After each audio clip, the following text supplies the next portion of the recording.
So kahapon pa po mga idol nakarating si former 2 Division World Champion Luis Pantera Neri sa bansang Japan para sa kanilang magaganap na bakbakan ni former 3 Division World Champion John Riel Cuadro Alas Casimero na gaganapin sa lugar ng Aichi Sky Expo Japan. At sa pagdating na yan ni Luis Neri mga idol sa Japan kahapon, nagpakita nga po kaagad ito ng konting media workout sa mga Japanese media na nakapaligid sa kanya.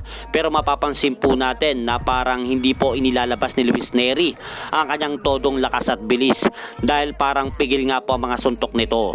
Pero sa nakikita po natin na galaw na yan ni Luis Neri kahapon, strategy po yan upang hindi mapag-aralan ng kampo ni John Riel Casimero ang mga kombinasyon na inihahanda nito sa kanilang darating na laban sa Sabado. Kaya abangan po natin mga idol ang laban na yan. At huwag din po natin kalimutan mga idol, syempre mapapalaban din po sa card na yan ang dalawa pa nating pambatong boksingero na sina Kenneth Lober at Vince Paras. At sa kabilang banda naman, mapapalaban naman po itong ating pambato sa middleweight division na si undefeated middleweight prospect Weljon The Triggerman Mindoro sa darating na Biyernes, June 5 sa Arlington, Texas, USA kontra sa pambato ng Mexico na si Elias Espadas na may kartadang 23 wins, 8 losses, 1 draw with 16 knockout. Kaya mauuna po muna nating mapanood mga idol itong laban ni Weljon Mindoro na gaganapin bukas, Biyernes po yan sa Amerika. At matapos naman pong ilabas ng kampo ni John Riel Casimero ang kasalukuyang timbang nito kahapon,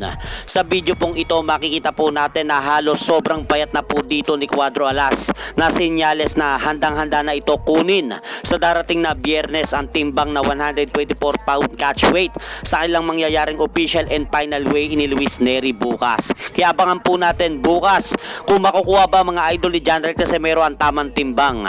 At hanggang dito na lang po muna ang aking update sa mga ganapan sa mundo ng boxing. At syempre mga idol, huwag nyo rin pong kalimutan, pakisuportahan nyo naman po muna ang ating munting channel. Maraming salamat po.